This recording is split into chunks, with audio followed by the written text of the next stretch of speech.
네, 반갑습니다. 되게 오래간만에 설교를 합니다. 전후 좌우분들하고, 어, 존귀한 분들 오셨습니다 하고 인사하실까요?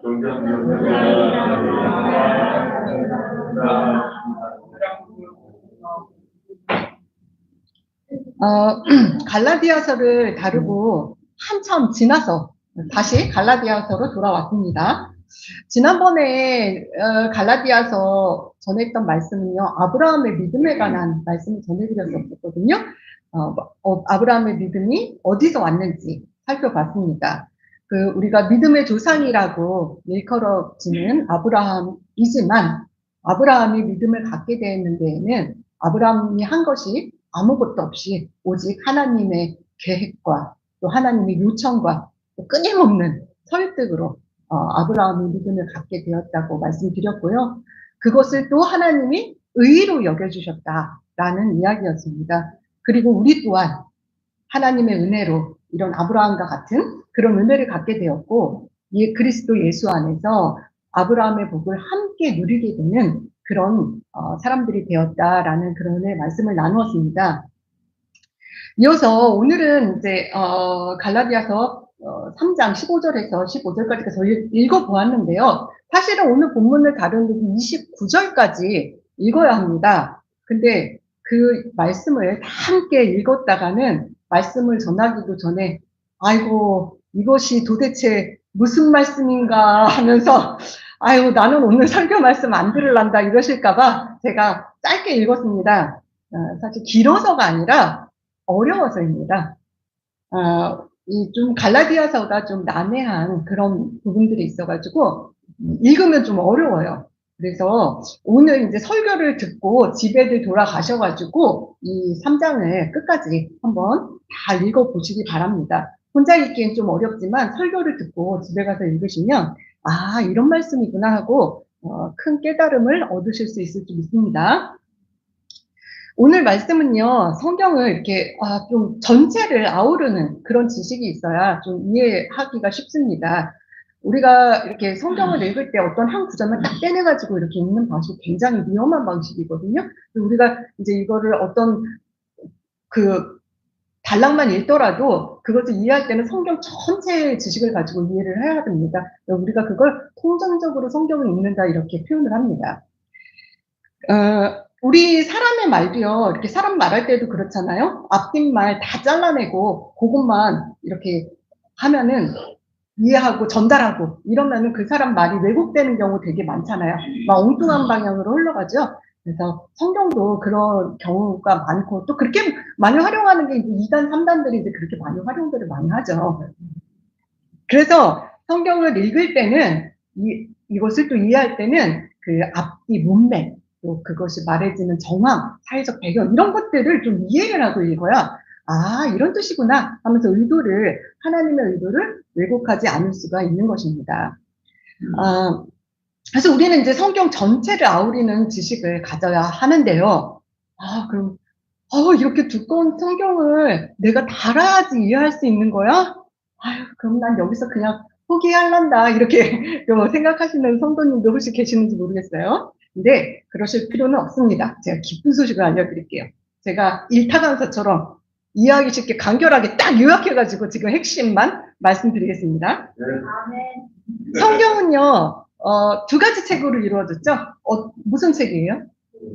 신약과 구약이죠. 구약은 예수님이 오시기 전에 기록된 말씀이고, 신약은 예수님이 오신 이후에 기록된 말씀입니다. 근데 이 성경이 아무리 두꺼워도요, 그 말씀이 가리키는 바, 또 하시고자 하는 바는 딱 한 가지밖에 없습니다. 그래서 어렵지가 않은 거예요. 구약은 우리말로 풀어서 얘기하면 어떤 뜻일까요? 구약, 이렇게 우리가 얘기하는데, 그냥 풀어서 얘기하면 오래전에 하신 약속이란 뜻입니다. 그리고 신약은 새로운 약속이란 뜻이에요. 그래서 이 두꺼운 성경 말씀은 모두 약속에 관한 이야기입니다. 그러면은 하나님은 구약을 통해서 어떤 약속을 하셨냐? 하나님이 구약을 통해서 하신 말씀은요, 인류를 구원할 메시아를 보내주겠다라는 약속의 말씀입니다. 그래서 구약에서 구약 엄청 두껍잖아요. 근데 거기서 일어난 모든 사건, 또 뭐 선지자들이 하신 말씀, 무슨 찬양의 이야기와 또 고백들, 또 그 외 모든 말씀들이 인류의 구원자이신 메시아가 올 것이다 라는 약속을 가리키고 있는 것입니다. 그래서 그 모든 사건들은 그 방향으로 읽어줘야 돼요. 그리고 구약에서 약속하신 대로 예수 그리스도께서 구원자로 이 땅에 오셨고요. 인류의 죄를 대신하여 십자가에 죽으시고 부활하셨습니다. 그리고 예수 그리스도께서 다시 오시리라는 재림의 약속을 하셨는데 이것이 바로 신약 성경을 통해서 우리에게 새롭게 하신 약속이고 이제 앞으로 성취될 약속입니다. 이것이 바로 온 성경을 관통하는 성경 말씀의 모든 것입니다. 끝이에요. 없습니다. 더 이상도 더 이하도 없습니다. 어때? 일타 강사처럼 잘 요약했나요?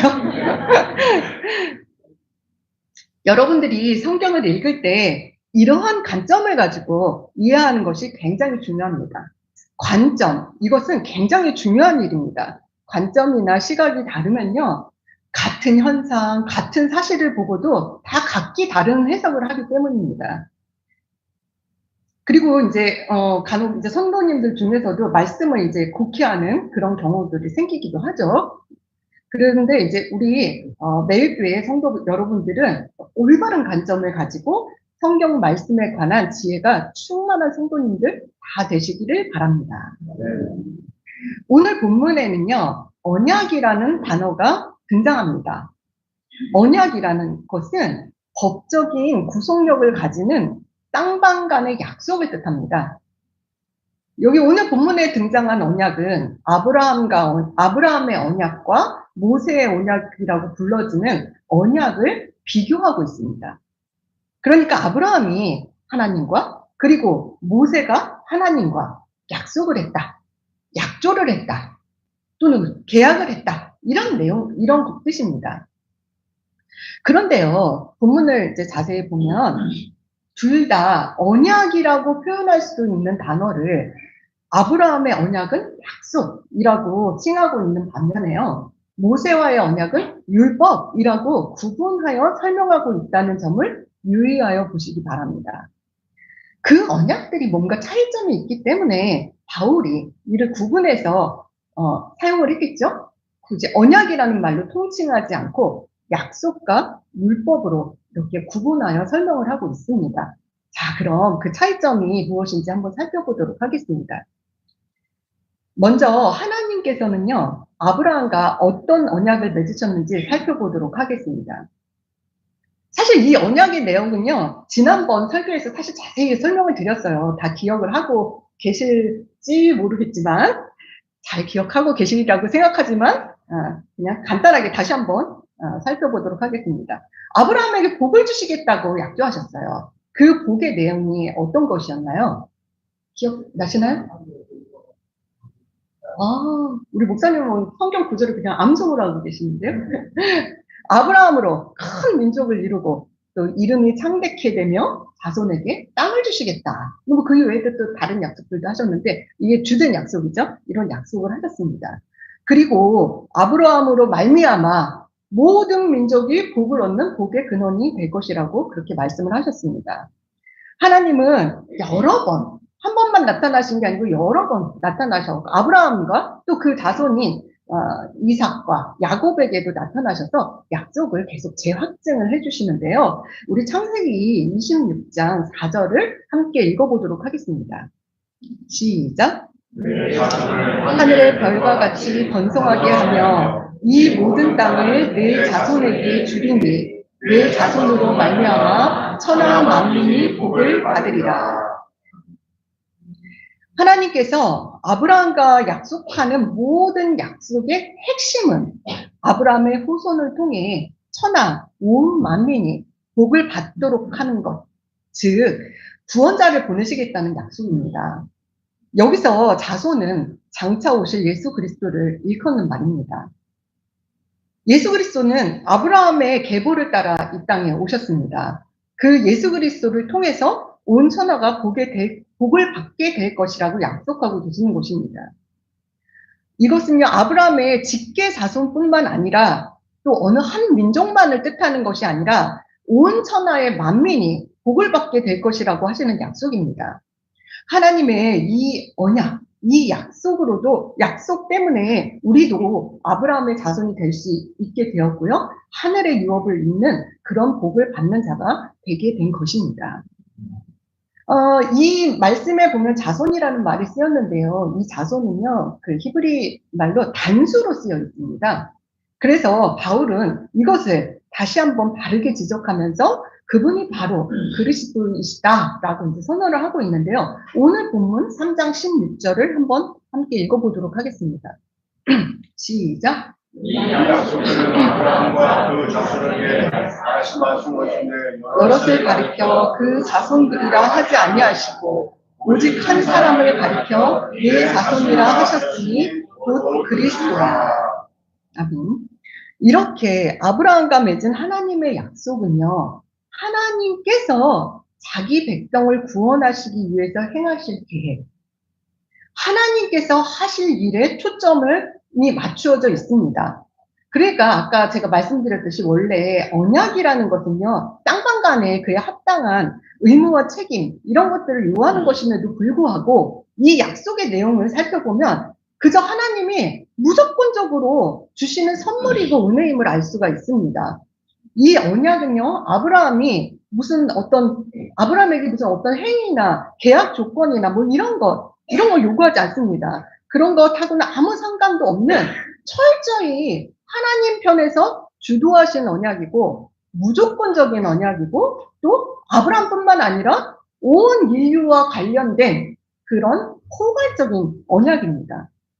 이 언약에 대해서 아브라함과 우리들이 해야 할 일은요, 그냥 오직 믿음으로 응답하는 것뿐입니다.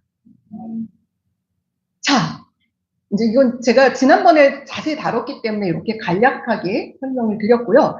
그런 반면에 모세와의 언약은 어떤 것일까요? 자, 출애굽기 19장 5절에서 6절을 한번 읽어보도록 하겠습니다. 시작.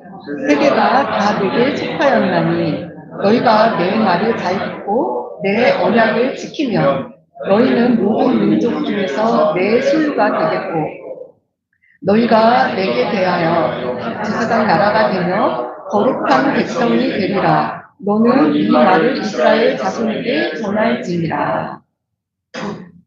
이스라엘이 하나님의 소유가 되고 제사장 나라가 되고 또 거룩한 백성으로 구별되기 위하여는 언약, 여기서 말하는 언약은 즉 율법과 계율인데요. 이것을 지켜야 한다라고 요구하고 있습니다.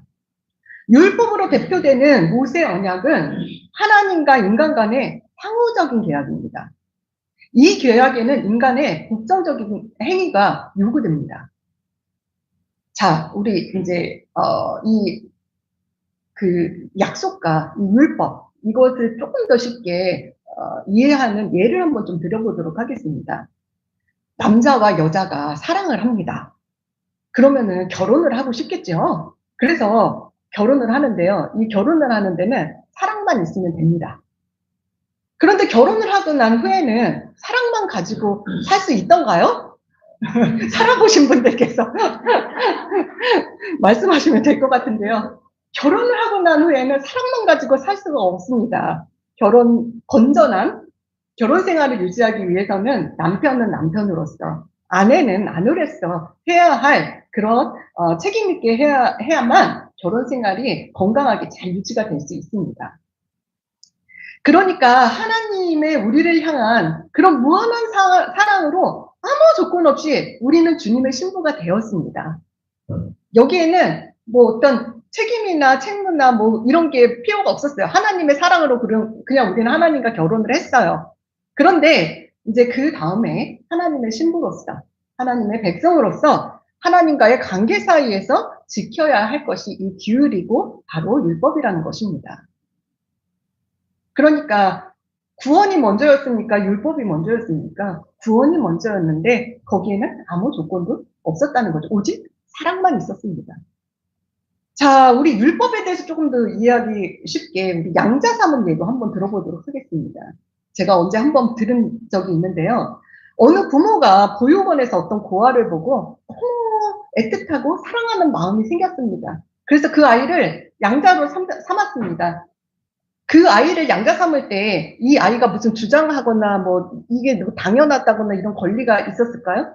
없었죠. 그 부모의 그 아이를 보는 사랑하는 그 마음 때문에 양자를 삼은 거예요. 그러나 이 가정에 들어오고 난 이후에는 이 아이가 어떻게 해야 될까요? 이 가정의 문화와 규율과 이런 것들을 잘 따라야 그 가정의 어떤 진정한 가족 구성원이 될 수 있지 않겠습니까? 그러니까 양자를 삼은 사랑이 먼저였고 그 아이가 그 가정의 규율을 잘 지킨 건 그 이후의 일로 양자 삼은 일에는 전혀 영향을 미치지 못하는 일이라는 그런 이야기를 하고 있는 것입니다.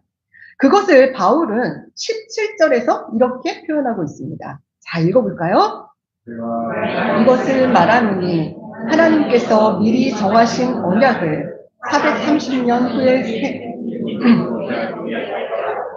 그 약속을 확대하기 바랍니다. 하나님께서 미리 정하신 언약. 그게 뭐예요? 그러니까 아브라함과 한 그 언약.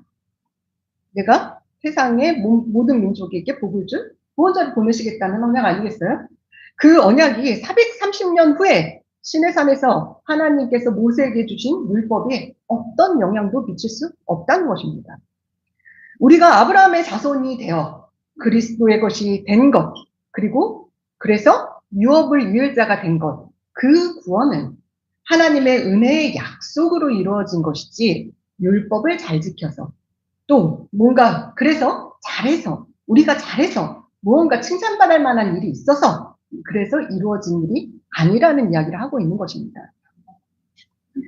자, 그럼 이 율법은 어떤 일을 하는지 한번 19절에서 살펴보도록 하겠습니다. 시작. 그런즉 율법은 무엇이냐? 범법함으로 더하여진 것이라. 천사들을 통하여 한 중보자의 손으로 베푸신 것인데 약속하신 자손이 오시기까지 있을 것이라. 22절 상반전도 한번 읽어보겠습니다. 네, 시작. 성경이 죄 아래에 가두었으니. 율법은요, 우리가 지켜야 되는 것을 가르쳐 주었기 때문에 지키지 않게 되었을 때 그것은 죄가 된다는 것을 가르쳐 줍니다. 율법은 우리에게 무엇이 잘못된 것인지, 무엇이 죄인지를 구체적으로 알려줍니다. 이스라엘 백성이 이 율법과 계명을 지키지 않을 때에는 저주가 임한다고 출애굽기부터 시작하여 신명기에 걸쳐서 아주 자세하게 열거되어 있습니다. 성경을 보면은요, 이스라엘 백성이 불순종하고 죄를 지었을 때 이 율법이 주어지기 전과 후에 이스라엘 백성을 대하는 하나님의 심판이 확연히 달라지는 것을 알 수가 있습니다. 율법이 주어지기 전에는요, 이스라엘 백성이 불순종해도 하나님께서 달리 크게 심판하지 않으십니다. 그러나 율법이 주어진 이후에는요, 그에 상응하는 하나님의 심판이 내려지는 것을 우린 성경을 통해서 많은 사건들을 통해 볼 수 있습니다. 다시 말해 법이라는 게 주어졌고요. 죄를 지으면 그러니까 죄를 지고 우리 범법한다고 하잖아요. 범법하면 그에 따른 저주, 즉 심판이 주어진 것입니다. 지금 이 얘기를 하고 있는 거예요. 그러면 벌을 받지 않으려면 어떻게 해야 했을까요? 이스라엘 백성들은 율법을 철저히 잘 지켜갖고 벌을 안 받아야지 이렇게 생각을 했습니다. 성경에서 하라는 계명이요 248계명이 되고요. 하지 말라는 계명이 365개. 그래서 총 613계명이 있다고 합니다. 그런데 이제 이스라엘 사람들은 이걸 더 잘 지키기 위해서 막 더 구체적으로 그거를 만들어갖고 2000개가 넘는 그런 황새 계명을 규정을 해갖고 지금도 뭐 열심히들 지키고 있습니다. 그런데 여러분, 이러한 행동은요, 이 하나님이 이 율법을 주신 진짜 의도를 왜곡하고 있습니다. 우리는 율법을 통해서 좀 더 하나님의 백성다운 모습을 갖추어 가는데 도움을 받을 수는 있어요. 그렇지만 좀 더 근본적인 것은요, 그 계명에 비추어서 죄가 무엇인지, 죄를 깨닫고 또 우리 인간은 그 계명을 다 지킬 수 없다는 것, 온전히 지킬 수 없다는 것. 그러니까 우리는 그 죄에서 벗어날 수 없다는 것을 깨닫는 게 이 율법을 주신 하나님의 목표고 의도입니다. 그 다 잘 지키라는 것이 아니에요. 지킬 수 없어요, 우리는. 우리는 율법을 온전히 지켜낼 수가 있는 존재가 아닙니다. 우리는 죄에서 벗어날 수 없는 본성을 지니고 있습니다. 이 율법을 준행한다는 것이 얼마나 어려운 일인지 어느 목사님께서 정리하신 그 다윗의 죄를 한번 소개해 드리겠습니다. 다윗 하면 생각나는 유명한 사건이 있죠? 다윗이 저지른 큰 사건, 바세바 사건이잖아요. 사무엘하 11장에서 12장에 걸쳐서 다윗과 바세바 사건이 기록되어 있는데, 이 사건에서 다윗은 10계명 중에 몇 개 계명, 어떤 계명을 범했을까요? 자, 제가 읽어드릴게요. 첫째, 다윗은 왕궁 옥상에서 거닐다가 한 여인이 목욕을 하는 모습을 보는 순간 탐심을 품었으므로 남의 것을 탐내지 말라는 제10계명을 범했습니다. 둘째, 다윗이 사자를 보내어 남편이 없는 지금 바세바를 자신에게로 데려오게 함으로써 자기 권력으로 남의 아내를 몰래 도적질하였으므로 도적질하지 말라는 제8계명을 범했습니다. 셋째, 다윗은 바세바를 끝내 자기 침실로 끌어들여 동침하였으므로 간음하지 말라는 제7계명을 범했습니다. 넷째, 다윗은 바세바가 잉태하여 낳을 아이를 남편인 우리아의 아이인 것처럼 거짓 알리바이를 꾸몄으므로 거짓 증거하지 말라는 제9계명을 범했습니다. 다섯째, 숨 막혀요. 계속해요. 우리아가 자신의 아내 바세바와 동침을 하지 않자 아예 전쟁터로 보내 죽도록 지시하여 살해했으므로 살인하지 말라는 제6계명을 범했습니다. 뭐 여기까지는 다들 쉽게 추측하실 수 있을 거예요. 그러나 그 외에도 저지른 범죄가 또 있습니다. 여섯째, 믿음의 조상을 가진 다윗은 최고의 효도를 통해 부모들에게 공경해야 하나 간음과 살인함으로 그의 부모와 조상들의 이름과 명예에 먹칠을 하였으므로 부모를 공경하라는 제5계명을 범했습니다. 일곱째, 다윗은 여러 가지 중대한 죄를 범했음에도 불구하고 매주 안식일에 성소를 찾아 위장된 거룩한 모습으로 제사에 임하였으므로 안식일을 거룩하게 지키라는 제4계명을 범했습니다. 여덟째, 다윗은 당시 유대인들이 하루에 한 번씩 하나님의 이름을 부르며 기도하게 되어 있는데 자기의 흉측한 죄를 깨닫지도 못한 더러운 입으로 하나님의 이름을 불렀으므로 여호와의 이름을 망령되이 일컫지 말라는 제3계명을 범했습니다. 아홉째, 다윗은 남의 것을 탐내지 말라는 제10계명을 어김으로써 탐심이 곧 우상 숭배라는 말씀에 따라 우상을 숭배한 것이므로 우상을 섬기지 말라는 제2계명을 범했습니다. 9제까지 나왔어요. 10제까지 갈까요? 다윗은 우상을 섬기지 말라는 제2계명을 어김으로써 하나님 외에 다른 신을 있게 하지 말라는 제1계명을 범했습니다. 물론 다윗이 큰 범죄를 저지르긴 했지만 이렇게 그 범죄가 1계명부터 시작하여 10계명까지 모두 아우르는 죄라는 것에 한숨이 나옵니다. 제가 이렇게 한숨이 나오는 이유는 우리 또한 저 10계명에서 자유로울 수 없기 때문입니다. 바울은 로마서 3장 20절에서 이렇게 고백합니다. 한번 같이 읽어볼까요? 시작. 그러므로 율법의 행위로 그의 앞에 의롭다 하심을 얻을 육체가 없나니 율법으로는 죄를 깨달음이니라. 갈라디아서 3장 23절에서 25절까지도 함께 읽어보겠습니다. 시작. 믿음이 오기 전에 우리는 율법 아래에 매인 바 되고 계시되 믿음의 때까지 갇혔느니라. 이같이 율법이 우리를 그리스도께로 인도하는 초등 교사가 되어 우리로 하여금 믿음으로 말미암아 의롭다 함을 얻게 하려 함이라. 믿음이 온 후로는 율법은 우리가 이렇게 살펴본 대로요. 율법은 우리를 구원하지 못합니다. 다만 율법에 비추어 우리가 지은 죄들이 무엇인지 더욱 선명하게 알 수 있을 뿐입니다. 그리고 그 죄를 우리 스스로 어떻게 할 수가 없습니다. 그런데 그 죄의 결국은 무엇이라고 했나요? 죄의 결국은 사망일 뿐이라고 성경은 이야기하고 있습니다. 우리를 그 죄와 사망에서 건져줄 누군가가 필요합니다. 구원자가 필요합니다. 우리를 건져줄 그 구원자가 바로 예수 그리스도시며, 율법은 우리를 그분에게로 이끌어가 주는 교사, 초등교사의 역할을 할 뿐입니다. 그리고 그 율법은 이제 약속하신 그리스도가 왔으니 그 율법은 시효를 다한 것입니다. 이제 예수 그리스도께서 오신 이후에 성도의 생활 기준은요, 율법이 아니라 예수님의 삶과 말씀이 성도들의 생활 기준이 되어야 하는 것입니다.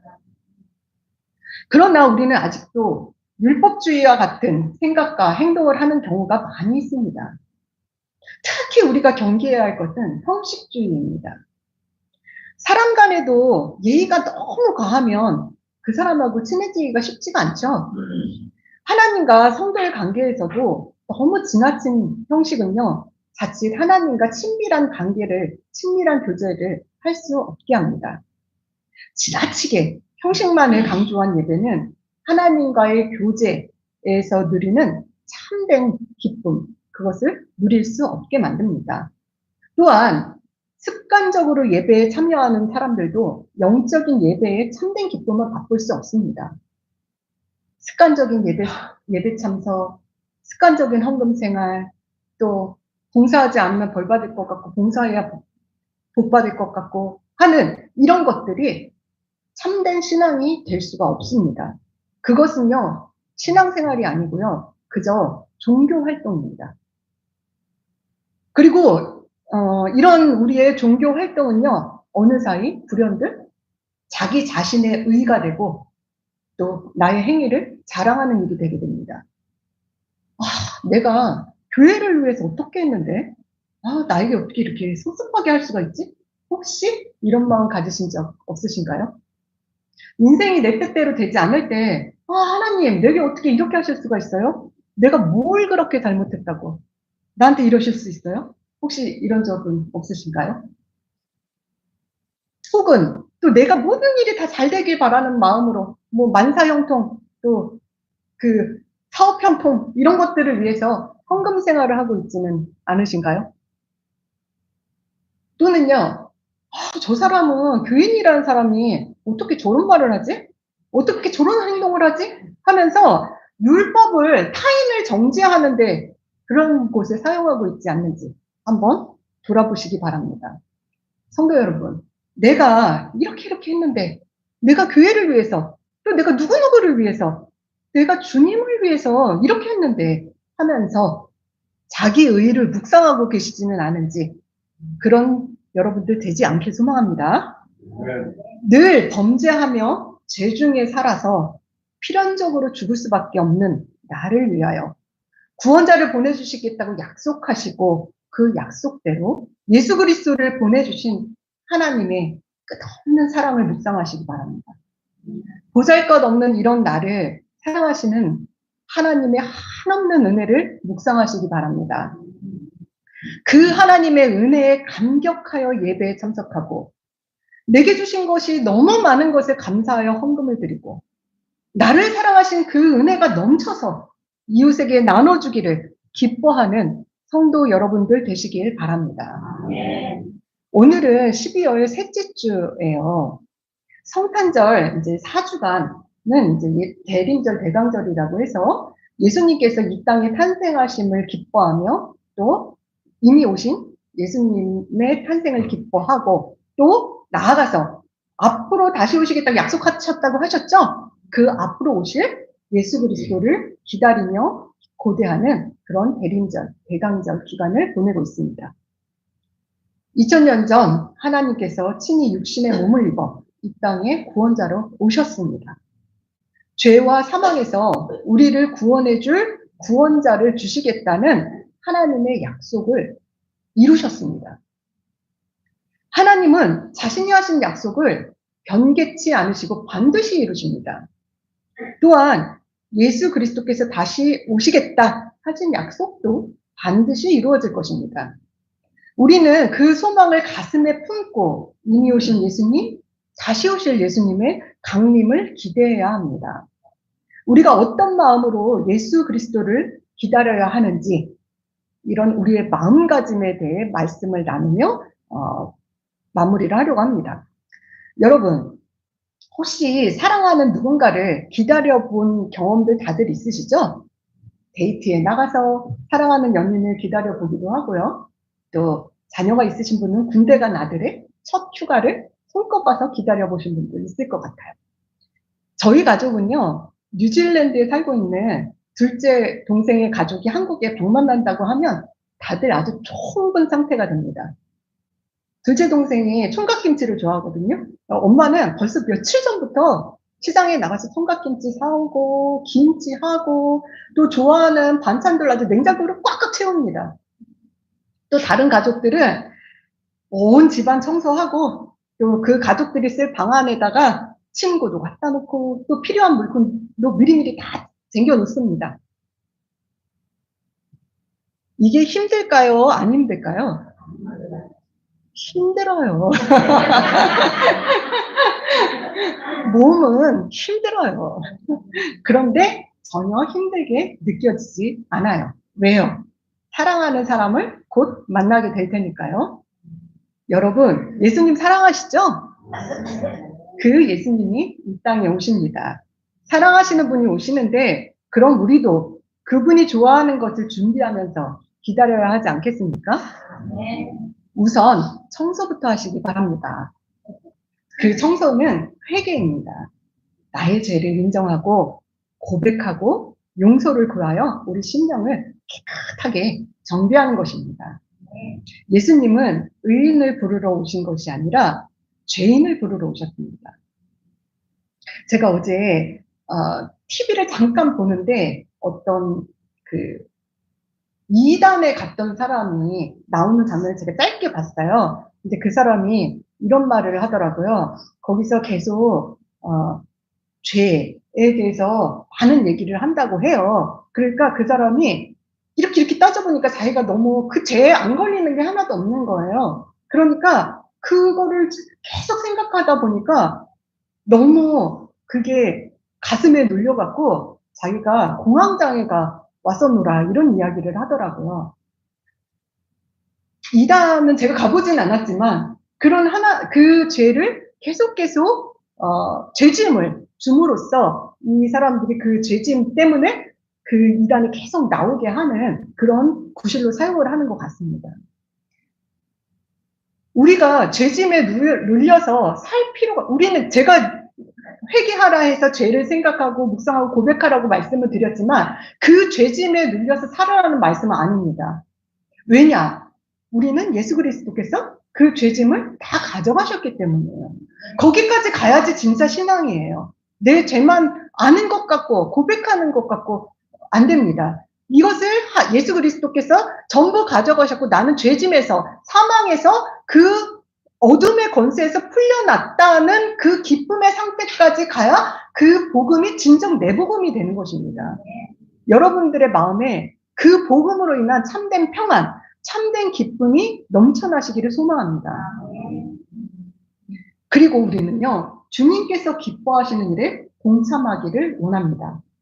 예수 그리스도는요, 낮고 낮은 곳으로 오셨습니다.